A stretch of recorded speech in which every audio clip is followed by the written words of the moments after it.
Jimmy Kowalski.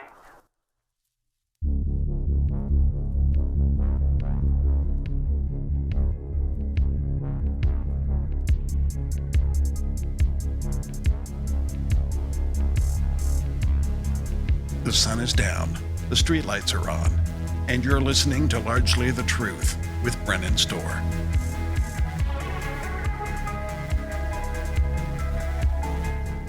To all you restless sleepers and midnight creepers, bleary-eyed truckers in the graveyard shift, this is Brennan Storr, and you're listening to Largely the Truth.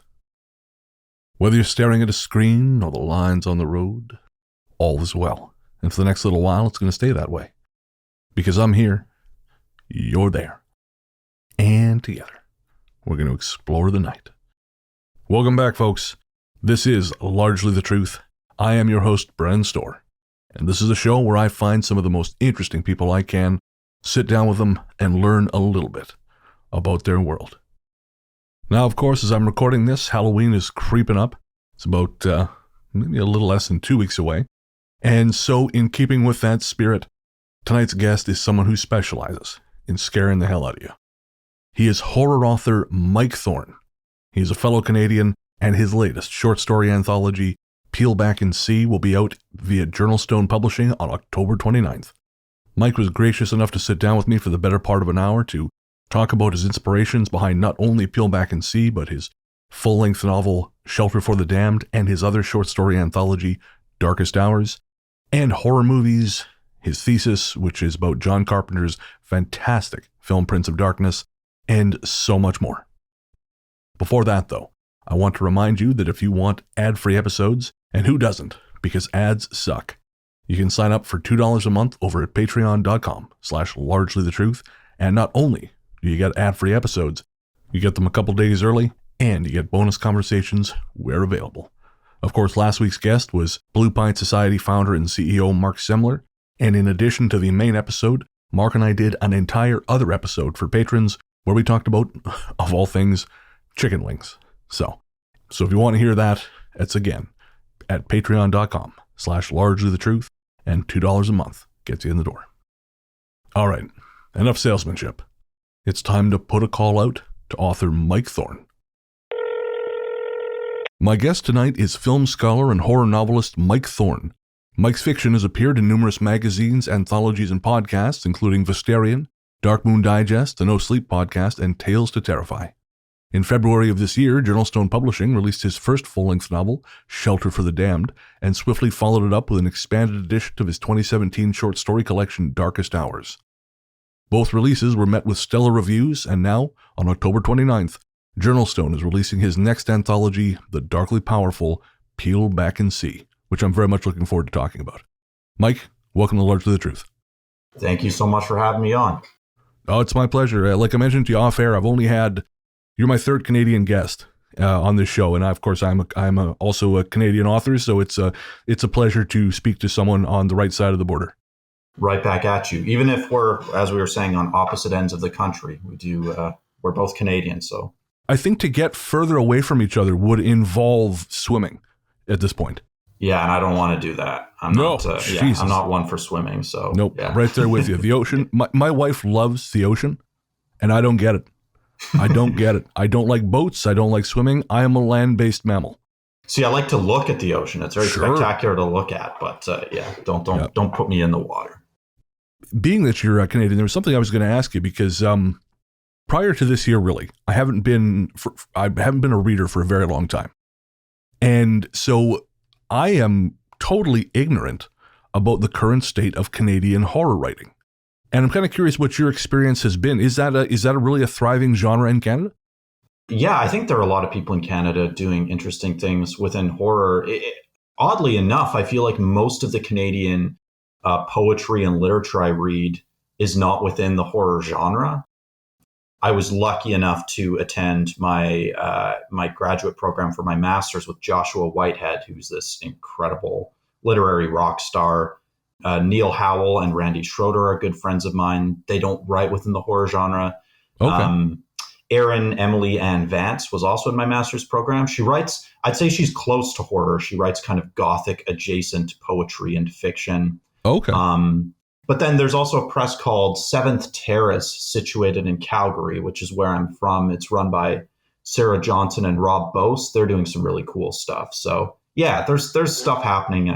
Those are some of the people who I've met directly within the Canadian lit scene, I guess. Interesting, because I've noticed we've had a surprising number of horror films come out of Canada. There's the Wolf Cop series, the Boy films were shot here. I don't know that they're Canadian productions exactly, but they were shot here in Victoria. I think Astron 6 is Canadian, the production company that produced Psycho Gorman and The Void and things like this. But again, totally unaware of where the Canadian horror fiction was at. So that's very interesting. Yeah, and in terms of Canadian horror film, I mean, Ginger Snaps is a Canadian of course. film. Yeah, absolutely. Masterpiece. Yeah, and David Cronenberg, one of the... Brandon Cronenberg. Brandon Cronenberg too. Yeah, he's doing... Yeah, I thought Possessor was interesting. I liked that. Possessor was a movie, at the time, I wasn't crazy about it. But man, that film has lodged in my brain. I feel like I could use another viewing of it too. I don't know if it all stuck for me on a first viewing either, but there was enough there that I could hold on to.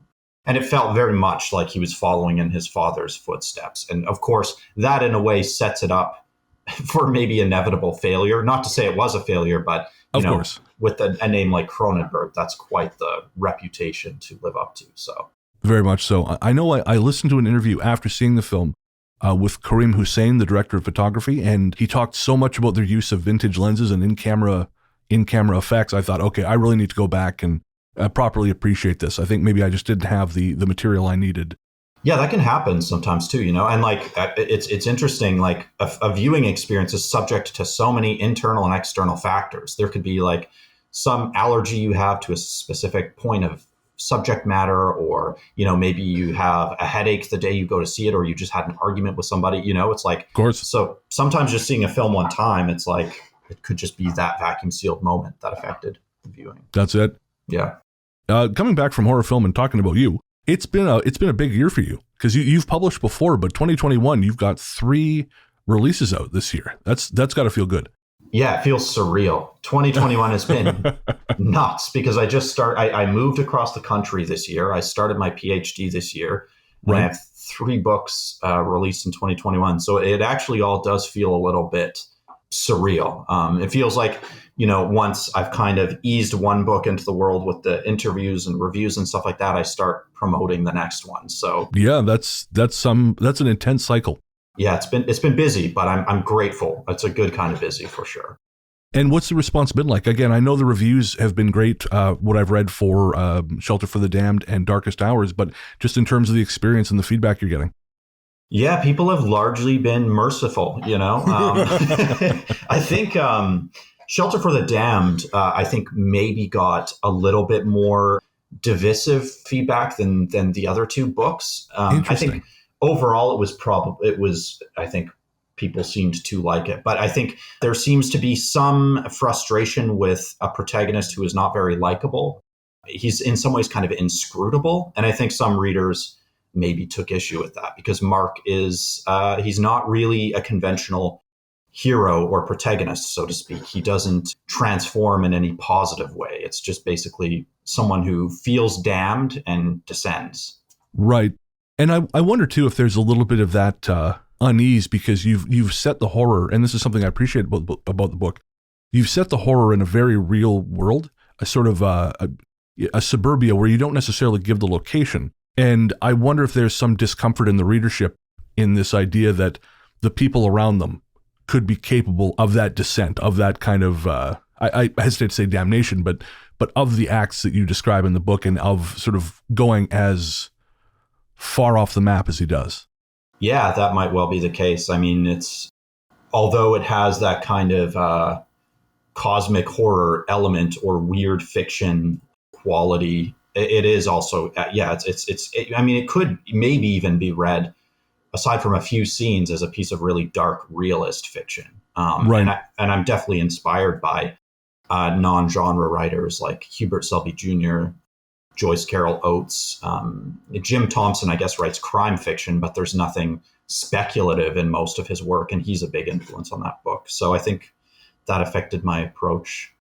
Yeah, and again, I particularly appreciated the way the cosmic horror slotted into that real life grounded setting? Because I know Lovecraft is an influence of yours, but Lovecraft never to me ever felt like it took place in a real world. And I don't know if that's the language or what, but it's always sort of set in a stylized place where everyone talks like this. But the suburbia in Shelter for the Damned feels like a very grounded setting, and so to then slip into that madness, I think, is doubly discomforting. Oh, thank you. Yeah, I think that's something I often try to do. I think I'm interested in dissonances in fiction. So that could be dissonances in tone, dissonances between what we might normally characterize as like quote unquote high art versus quote unquote low art. I like to collide these kinds of things and see what happens, what kind of alchemy you can bring about if you close some of those divisions. So I think, and I think that just comes from like the kinds of reading and viewing that I like to do. I think that probably just bleeds into the work.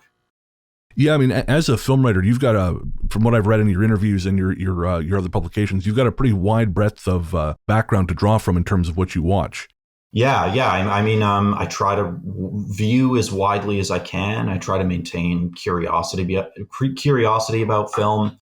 I think part of what really drew me into my obsession with film, I started developing an interest in my teens, like mid-teens, and then I got a job at Blockbuster Video when I was 17, and we would get 10 free rentals a week. So at that point in time, I wasn't even necessarily fixated on horror. I had moved away from it a little bit at that point. So I was just devouring, everything I could find from specific directors. So I'd go through like every Bertolucci movie I could find, every Antonioni film I could find, every Orson Welles. I would just devour movies. I was a weird teenager, I guess. So, yeah. Well, the weird ones we make for interesting people, I think. So it's not so bad.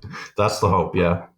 Out of curiosity, within what you've seen previously, what you've seen recently, what disturbs you in terms of a film? Is there one film you can think, I've seen this recently, and it obviously we talked about Possessor, that stuck in your mind. Is there anything else that recently you've either thought has made you uncomfortable on some level, or has just, again, kind of stuck in your brain and left a mark?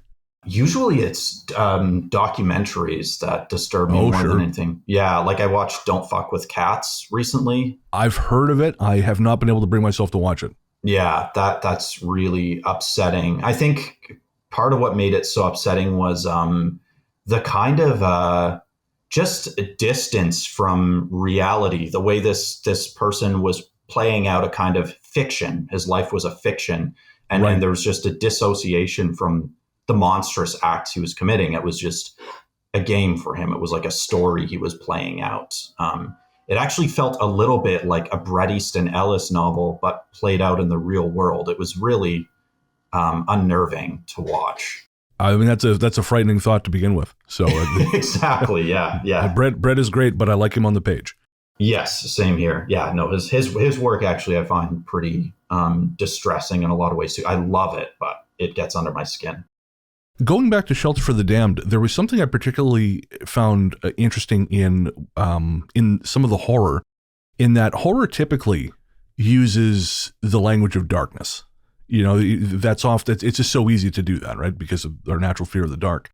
But what I really caught me about Shelter for the Damned was that when the threat arrives, it actually arrives in the light, which I found that has allowed it to, I think, for me, to stick around longer than the darkness. Because, I mean, there's some great language around warmth as well. Because, again, usually it's like the cold chill, right? I mean, my other job is ghost stories.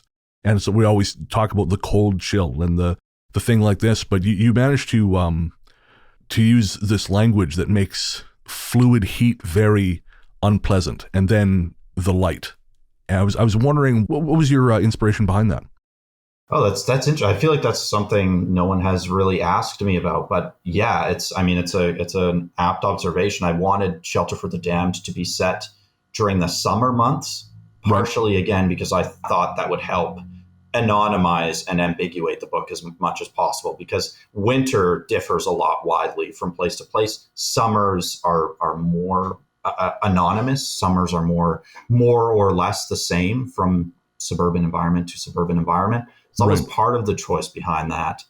But yeah, I also wanted to, again, play with this kind of dissonance. Warmth is something that is inviting and something we would normally associate with comfort, much like maybe superficially the way we would look at these suburban homes, these suburban environments. Right. But I thought if you can kind of look what's occurring beneath that, that would be more disturbing, to put it somewhat ineloquently. Yeah. Yeah. Right. No, and again, it works because it is so unusual. There is so much dissonance there. And I think there was a couple times where I was just really noticing the language around fluid warmth, and it just felt, instead of feeling inviting, it felt sticky and foul, and it was again very, very effective. Thank you. Yeah, I think that also probably is connected to some of what I was trying to play with around allegory or metaphor about addiction.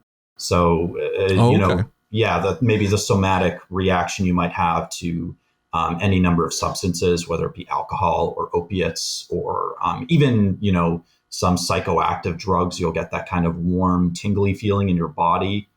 Sure.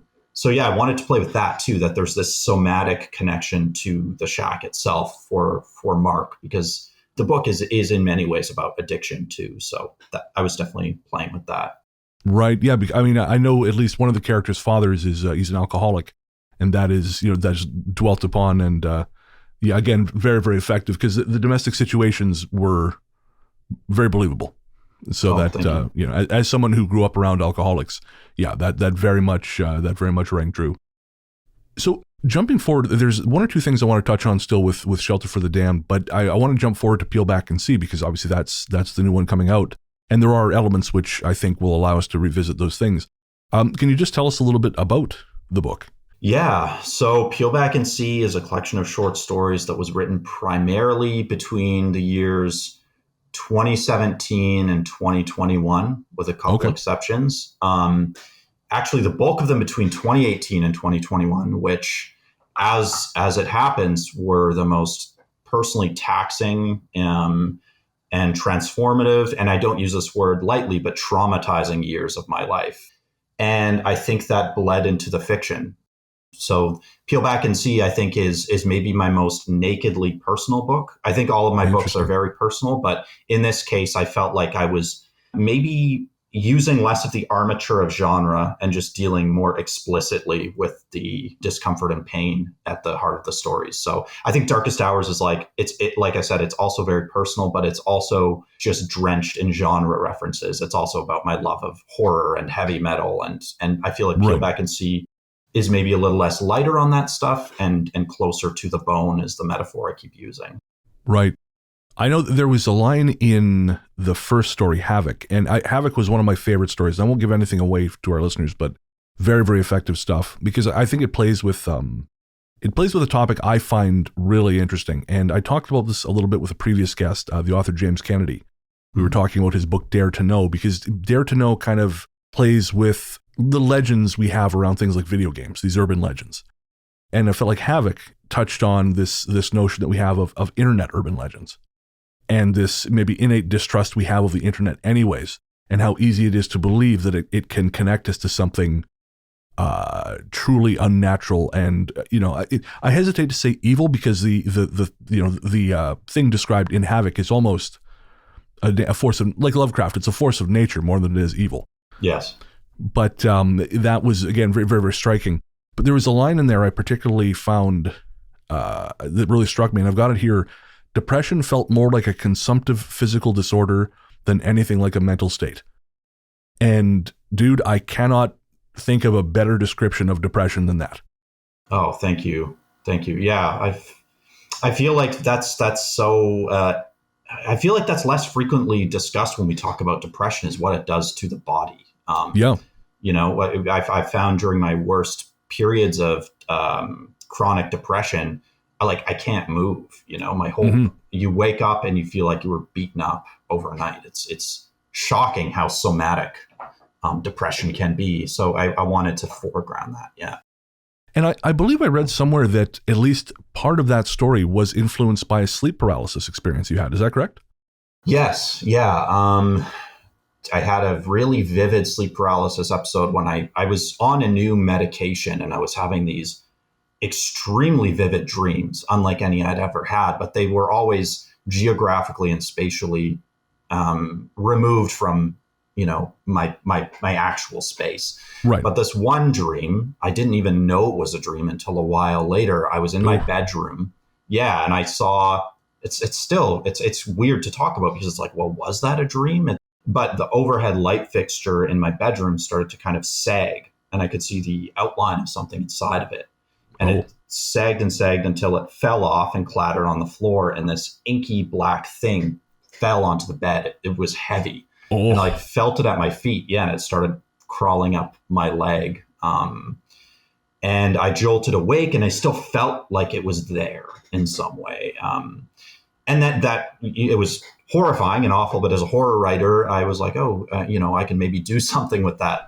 Yes. The idea of these entities that can live maybe in our electrical wiring or something like that. So the story kind of started there. Yeah. Again, very, very effective story. And that's fucking awful.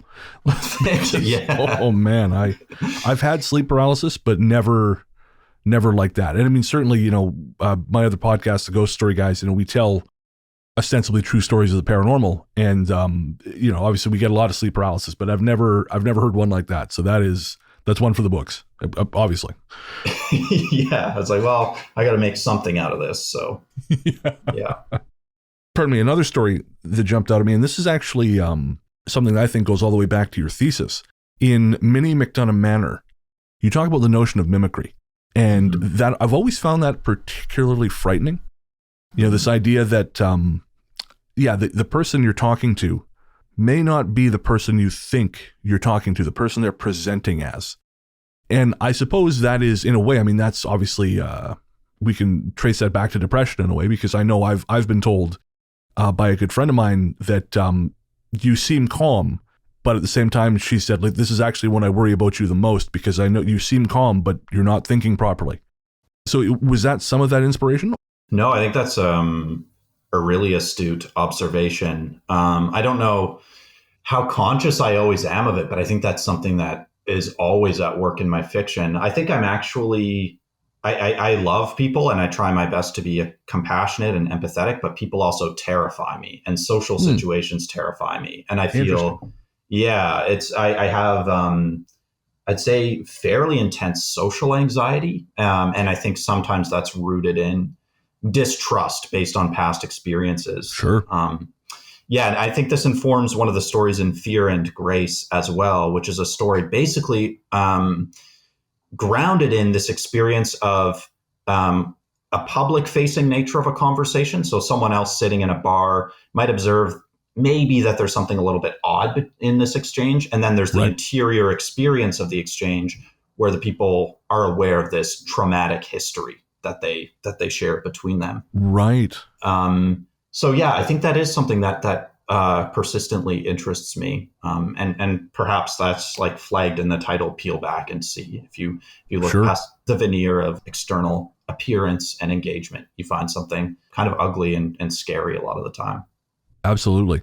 I know it very much reminded me of an experience I had, and it's a totally, in my head experience, but one night, my wife called me from the bedroom. We live in an apartment, and she was having a migraine. So she was asking if I could bring her one of her migraine tablets.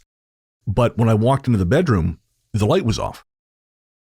And there was this moment of very intense unreality where it was her voice calling me from the dark. And I actually told her, I said, I need you to close your eyes and I'm going to turn on the light. And then I'm going to turn the light back off.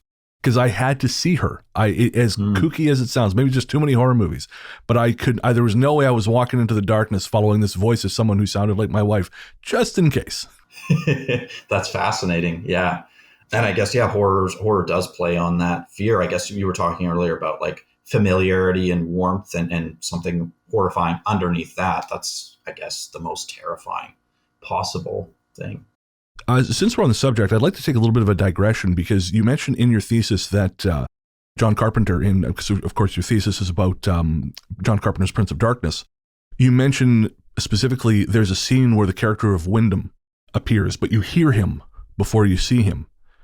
And it establishes this this sense of unease, because he's clearly not the same person, but he's trying to entice the other character. Again, I can't remember the name, but the other character into responding to him as though he were. And again, love that scene. And I'd just love to talk a little bit about your enthusiasm for John Carpenter's work before we move forward.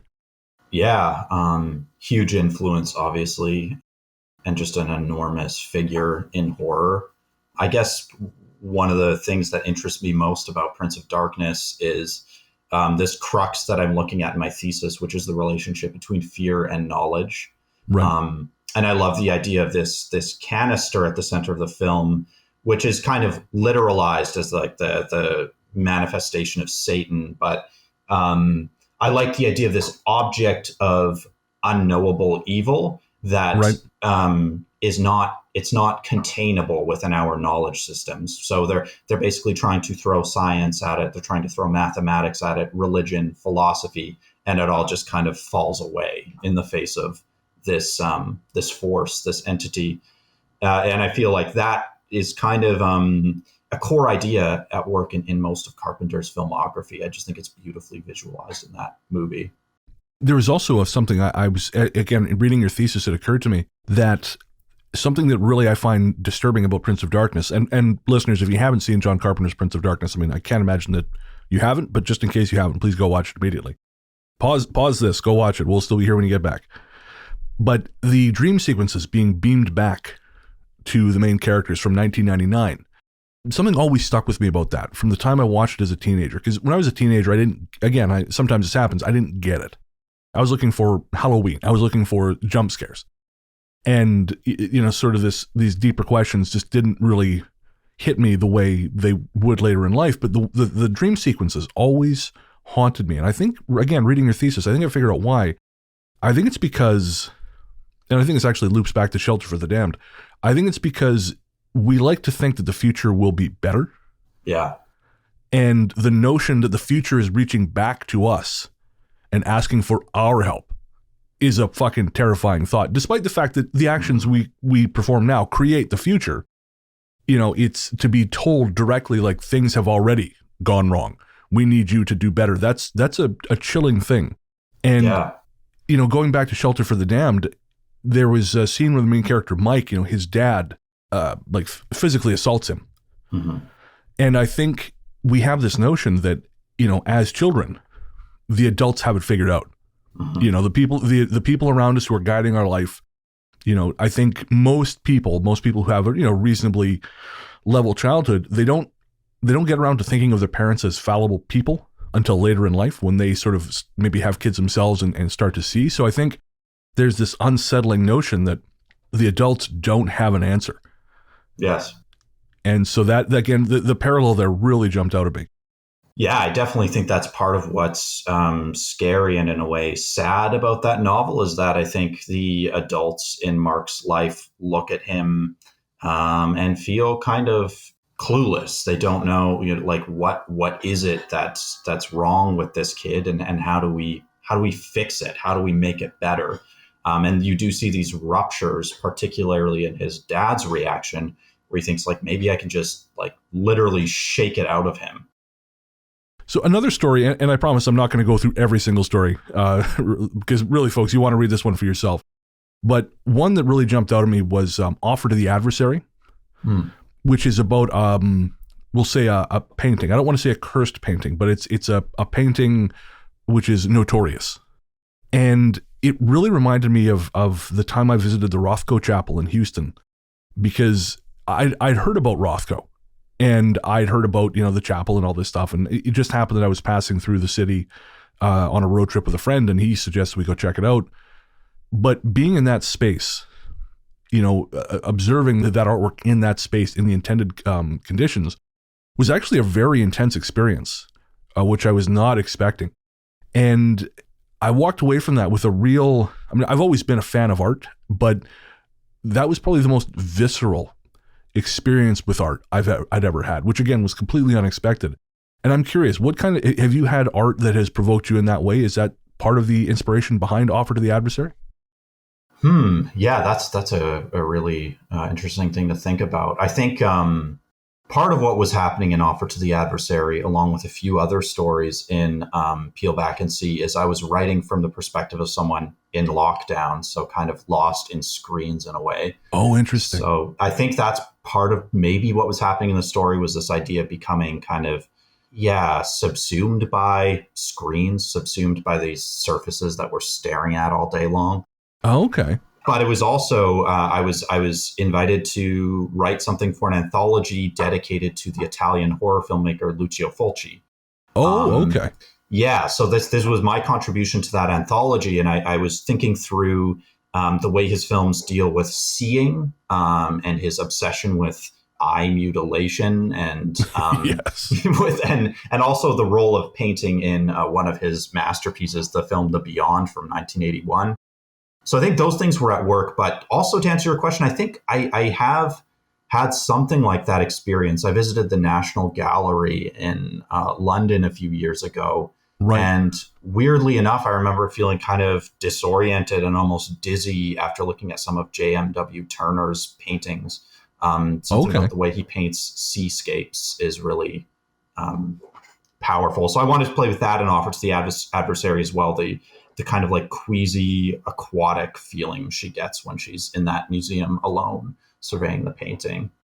Interesting. It managed to make, just as Shelter for the Damned managed to make white intimidating. I found that Offer to the Adversary, and there was another story, I can't remember which, but they managed to make orange quite intimidating, quite unsettling. Because that imagery really, really has stayed with me.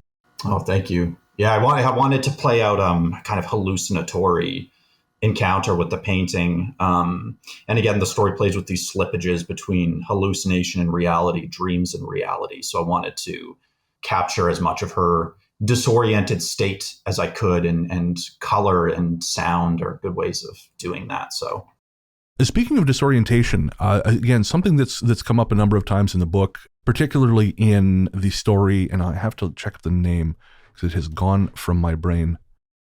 The story Entropy Major was, again, I love space horror. You know, of Event Horizon is one of my favorite films.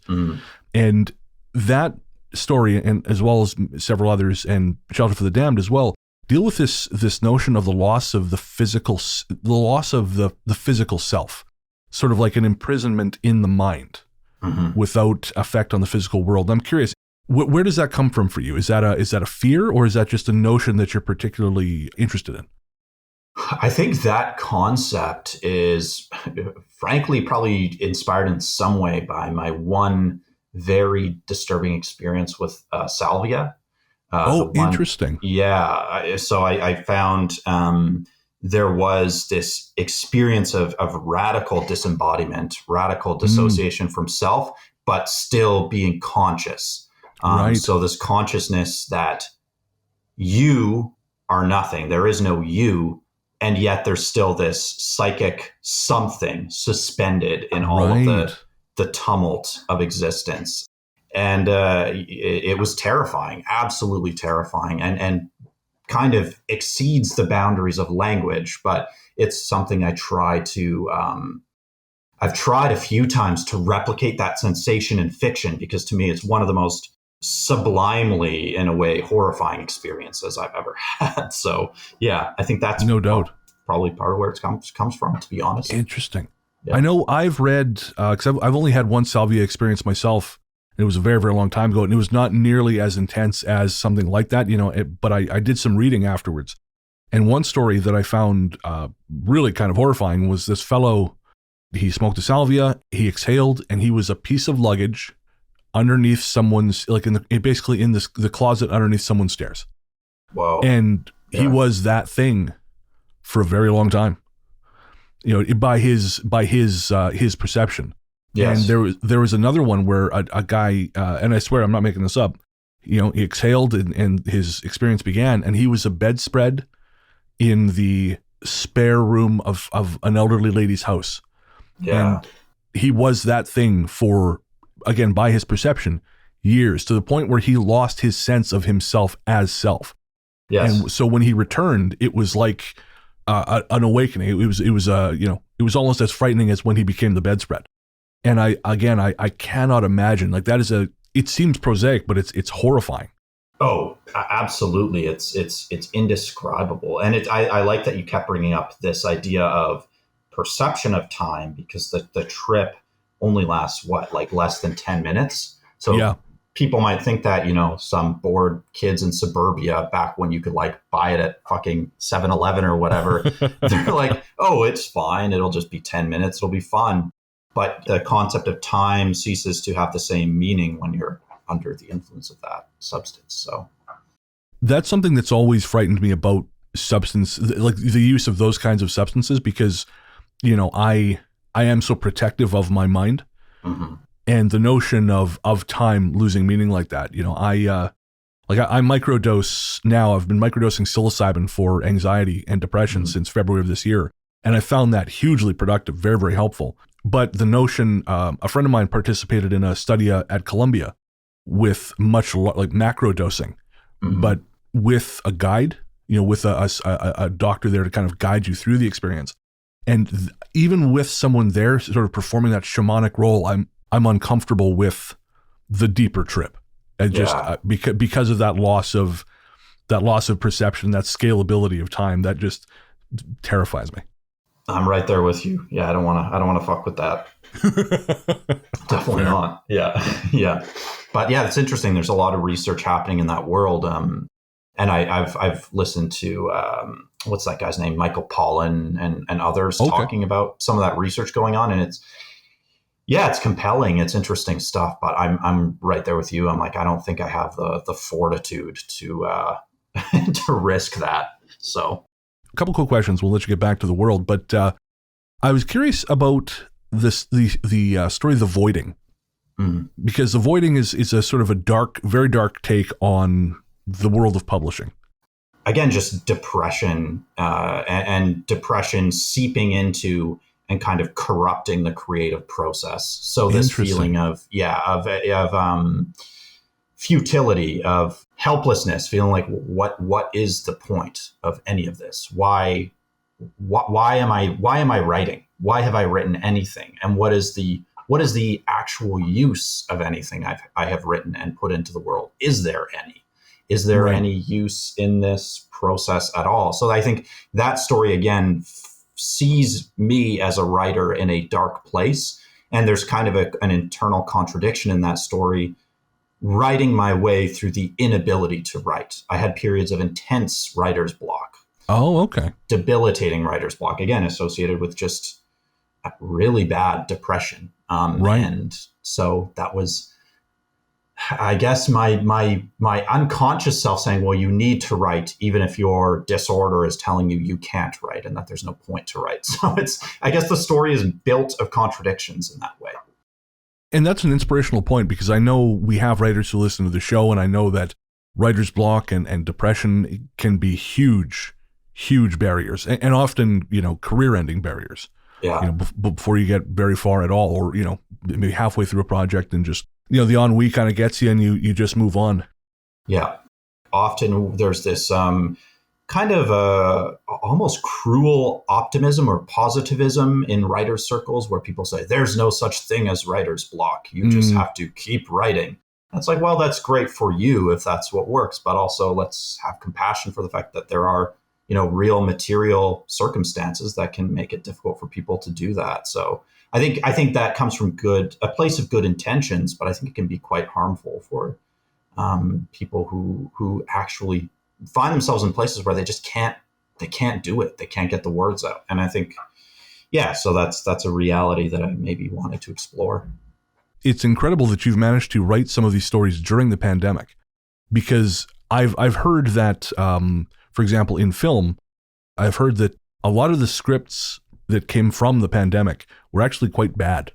A lot of people sort of thought, aha, I've got this opportunity now all this time, not really accounting for the fact that the trauma of the moment was really affecting their process. So it's incredible that you managed to write some of these stories under those conditions, because they are uniformly good. There's no sense of that. I mean, certainly you can tell perhaps the pandemic has informed the themes, but there's no sense of that, of that feeling of that, oh, Jesus, this is just someone trying to get words out while the world is crumbling around them. Thank you. Well, yeah, I mean, I appreciate that. I definitely didn't want to write pandemic stories, so to speak. I was fine with the pandemic bleeding into the fiction because it was inevitably going to, but I didn't want to write like, here is my lockdown story. If it organically materialized in the fiction, fine. But I think there's probably going to be a fair bit of kind of strained pandemic fiction out in the world. And thankfully, for a couple of these stories, I had deadlines. I had to write to meet deadlines. Okay. And I think that helped me, especially, pandemic aside. And there's no overstating how big of an impact that had on everybody. Although I'm fairly privileged in the sense that I had shelter and things like that. But likewise. yeah, like I am speaking from definitely a position of privilege, and I don't want to sound like a victim, but pandemic aside, I was going through some intense personal traumas kind of leading up to the pandemic. So I felt like I had to find a way to still express myself creatively. It was like a lifeline in a sense. So absolutely. Yeah. As we're winding down, I have two things I wanted to ask you. We've talked a lot today about not only written horror, but horror on film. And there was something that was said in I believe it was Shelter for the Damned. And I think one character said to another, have you never seen a fucking horror movie? And I'm curious as to your thoughts on this. Is it possible to write horror anymore in which the characters are unaware of the genre? Because it's not really fringe anymore. Like the horror genre is really kind of having a moment, I think. And it's really much more mainstream than it used to be. So is it possible to write characters in either film or in prose who are unaware of that legacy? Or do we have to incorporate it at some point? What do you think? That's a really, really interesting thing to unpack. I reflect often that horror cinema, especially mainstream American horror cinema, still has not escaped from under the shadow of Scream, which I think is a masterpiece. Like I think Wes Craven and Kevin Williamson are geniuses, and a lot of great movies have followed in that wake. Like Urban Legend, I think, is also incredible, and there are a few others. Yeah.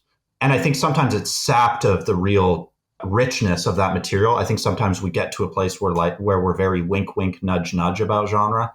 Right. And I don't ever want to veer into that place. And I think maybe we lean too much on that in this world in which we're saturated with genre, in which we're so familiar with the tropes and everything. So I think my effort as a writer is to pay homage and draw on my knowledge of genre while also giving respect to it and revering it. So, looking at the foundations, what is it at the foundation of horror that affords me as a creator the ability to explore painful truths? And I think that will never go away. So that's why we still go to horror. That's why horror is so fundamental to how we express ourselves. On a literal level, can you write fiction in which the characters aren't aware of horror? I mean, you could skirt around it. I think there are a lot of stories in Peel Back and See where the characters aren't the types of people who might tend to watch horror movies or read horror fiction. Right. So I think it depends on the specific story world that you're dealing with. But yeah, I think you can go back to the basis of horror without all of this kind of irony and self-awareness that I think sometimes gets in the way of what horror is and does. That's my thoughts anyway. Yeah, no, I would agree. I know there's a podcast there's a podcast I listen to where the hosts are filmmakers, and one of the things they talk about being frustrated with is when people will name characters in their scripts or in their stories very clearly after famous, they're very famous, very obvious homages. Mm-hmm. And they talk about how that really can affect the credibility of a piece, because it's one thing to borrow a name that might be a subtle homage, but when you've got characters running around, Dr. Carpenter and Dr. Craven and things like this, it can get a little bit hammy and really, really pull you out of the story. Yeah, there's been a lot of that. I think I maybe played with that a little bit in Shelter for the Damned, in that I named the two police officers after the book's biggest influences. So there's Officer Selby and Officer Thompson. But maybe as like, I can get away with it because they're not horror writers. That's it. I mean, I've read Jim Thompson and I didn't make the connection. So it's subtle enough that it works, and that's the way I think it needs to be done. you know? Yeah, fold it in more organically. I mean, there have been some ways I've seen it done where it's fun, like in Final Destination, there are some pretty overt ones, but I think it depends on the context of the project itself. Oh, sure. Again, I think that's an example where the self-awareness is folded into the material in a very organic and rich way. So like even just the conceit of having death itself as the slasher villain, right away you're dealing with some like high level conceptual stuff. So yeah, that would be one of the exceptions in terms of that's, I'd say, excellent self-aware horror. Yeah, I couldn't agree more. Yeah. So my last question is just, you mentioned something in the notes for Peel Back and See. I think it's for Minnie McDonough Manor. You mentioned the Museum of Fear and Wonder in rural Alberta. I've never heard of it. I wonder if you just tell us a little bit about that quick. Yeah, that's an incredible place. I remember one day, I can't remember what I was doing, but my friend Steph called me and she said, "Do you have plans today?" And being an introvert, I was like, well, I sort of just grumbled something. She's like, well, whatever it is, like, cancel it. You know, I got tickets to the Museum of Fear and Wonder. You have to book months in advance, and I have an in today. So I was like, okay. So I ended up going with her and her husband, Tom. And you really do have to drive out into this rural environment. I think we almost missed it. It's like kind of off this rural road. Okay. And it's in a repurposed old army barracks. I believe the person who owns the museum, I think he might live in that space. Oh. But it's just populated solely with objects that have emotionally charged histories that are associated with dark pasts in some sense. So everything from like wax statues of, I think it was Ted Bundy, to these dolls who have developed something like, I guess we were talking about earlier about like online urban legends. So there was one doll, I remember several YouTubers had purchased it and documented the experience of their lives falling apart when they owned this doll. Oh, okay. Yeah. So you're just in a space full of these objects. The person who curates and owns the space tells you the story of every object as you walk through. And I definitely felt like a palpable dark energy in that space. Fascinating. Yeah. And there was one particular dollhouse. As I recall, the theory was that it was kind of decaying in tandem with the process of decay of the actual house. So the shingles on the dollhouse were kind of falling apart in the same manner that the actual real shingles were. Yeah. So interesting. Part of where Minnie McDonough Manor came from. I got to get out there. You got to see it. Yeah, I don't know what they're doing with the pandemic. They might still be, but yeah, definitely check it out and book as far in advance as you can. It's very, very much, and it's free. I think it's still free because. Oh, okay, wow.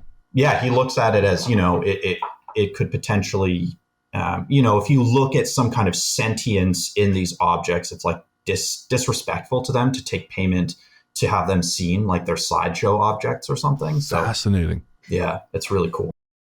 Very cool. Well, Mike, thank you so much for taking the time today. I've really enjoyed our conversation, really enjoyed your books. I've still got Darkest Hours to read yet. I'm looking forward to that. Where can everyone find you online? I am on Twitter at Mike Thorn Writes, and Instagram, same handle. My website is mikethornwrites.com. I'm also lurking on Facebook and Letterboxd and Goodreads. So I'm all over this dark, weird, nasty place we call the internet. I'm around. Yeah. So it is unavoidable. Yeah, that's right. Necessary evil. Well, my guest has been Mike Thorn, author of the upcoming book Peel Back and See from Journalstone Publishing. You can find links to where you can pick up your copy in the show notes. Folks, I recommend you read it if you're into horror fiction. You do not want to miss out. Mike, thanks so much for being here, man. Thank you so much for having me, Brennan. I really appreciate it. And that's going to do it.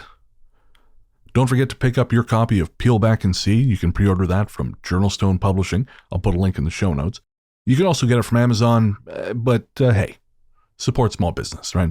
What's a couple extra bucks in shipping? I mean, it might not even be a couple extra bucks in shipping. I don't know. I bought digital editions, but you know what I mean. Support small business, folks. It pays back huge dividends, trust me.